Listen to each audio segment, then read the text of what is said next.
লেগে দে ভাই বিদেশ আসলাম ভাই বুঝি না কি লে বিদেশ আসলাম রে ভাই ভাই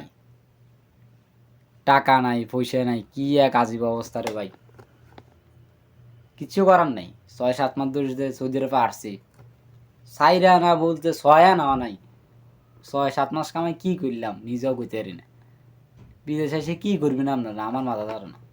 সৌদি আরবের খানা নাই সৌদি আরবের খানা দিন দিন উঠে যেতে গেছে যে গণহারে বাঙালি সৌদি আরবের খানা দিন দিন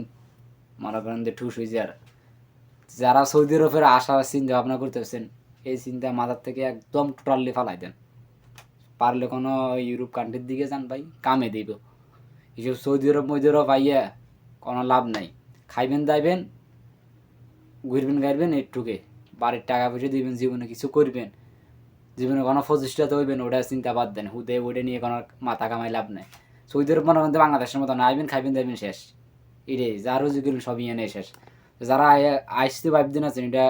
কল্পনাও আনবেন না মাথার মাঝেও আনবেন না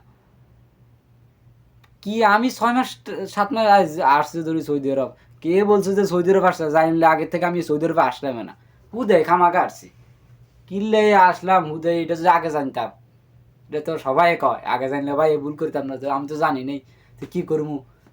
চলে আসছি এখন ভুল হয়ে গেছে আপনাদেরকে সতর্কতা করতেছি ভাই আপনারা কেউ ভুল হয় সৌদি আরব আইসেন না সৌদি আরবের অবস্থা বর্তমানে খুব ভয়াবহ কাজ নাই কাম নাই টাকা নাই পয়সা নাই কি এক যে আজীব অবস্থা ওইটা আপনাদের আমি বলে বুঝতে পারবো না যদি আসেন তাহলে বুঝতে পারবেন এই কারণে আগের থেকে নিষেধ করতেছে ভাই আসেন না সৌদি আরব কোনো লাভ নেই